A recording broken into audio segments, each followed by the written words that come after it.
ছাত্র জনতার অভ্যুত্থানের পর আওয়ামী লীগ নিয়ে জল ঘোলার কমতি ছিল না।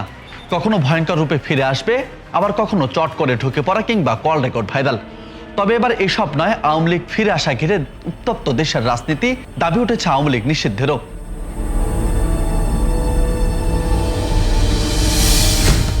ছাত্র জনতার অভ্যুত্থানে ক্ষমতাচ্যুত আওয়ামী লীগের রাজনীতি না করা নিয়েও বিতর্ক যেমন ছিল তা এখনো আছে, তবে তা এখন ভয়াবহ সংকটে রূপ নিচ্ছে।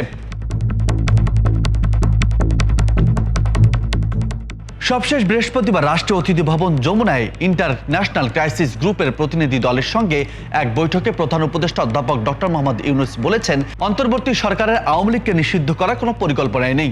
তিনি আরও বলেছেন, তবে দলের যেসব নেতার বিরুদ্ধে মানবতা বিরোধী অপরাধ, হত্যার অভিযোগ আছে তাদের বিচার বাংলাদেশের আদালতেই হবে। প্রধান উপদেষ্টার এমন বক্তব্যে নতুন করে দেখা দিয়েছে বিতর্ক, উত্তপ্ত হচ্ছে দেশের রাজনীতির মাঠ।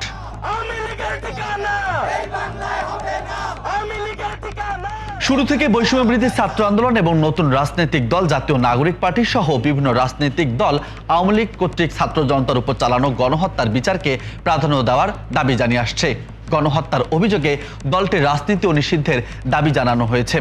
সম্প্রতি যে সংকট দেখা দিয়েছে সে নিয়ে গতকাল শুক্রবার এক জরুরি সংবাদ সম্মেলন ডেকেছে জাতীয় নাগরিক পার্টি। সংবাদ সম্মেলনে আওয়ামী লীগ নিষিদ্ধ এবং জুলাই আগস্ট আন্দোলনে চলাকালীন গণহত্যার বিচারের দাবিতে বিক্ষোভ কর্মসূচি অব্যাহত রাখার ঘোষণা দিয়েছে দলটি। এদিকে গণহত্যার দায়ে আওয়ামী লীগের রাজনীতি নিষিদ্ধের দাবিতে ঢাকা বিশ্ববিদ্যালয়ে বৃহস্পতিবার মধ্যরাতে বিক্ষোভ করেছে শিক্ষার্থীরা। তবে রাজনৈতিক দলগুলোর অবস্থান এখনো স্পষ্ট নয়।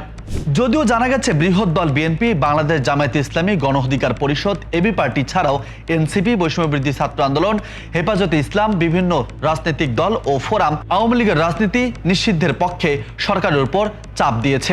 শুরুর দিকে অন্তর্বর্তী সরকারের বিভিন্ন পর্যায়ের নীতি নির্ধারকরাও আওয়ামী লীগ রাজনীতি করতে পারবে না মর্মে একাধিক বক্তব্য দিয়েছেন। পাশাপাশি দলটির নিবন্ধন বাতিলের বিষয়েও আলোচনা চলেছে। তবে গত বছরের জুলাই অভ্যুত্থানে গণহত্যার দায়ে আন্তর্জাতিক যুদ্ধাপরাধ ট্রাইব্যুনালের মাধ্যমে আওয়ামী লীগের বিচারের বিষয়টি প্রক্রিয়াধীন। ফলে প্রশ্ন থেকেই যাচ্ছে, কোন পথে দেশের রাজনীতি, কতটা ঘোলা হবে রাজনীতির মাঠ। প্রশ্নের উত্তর জানতে অপেক্ষা করতে হবে আরও বেশ কিছু সময়। ততক্ষণ সবাই ভালো থাকবেন, সুস্থ থাকবেন। আবারও নতুন কোনো আয়োজনের সঙ্গে থাকবো আমি রাজু আহমেদ।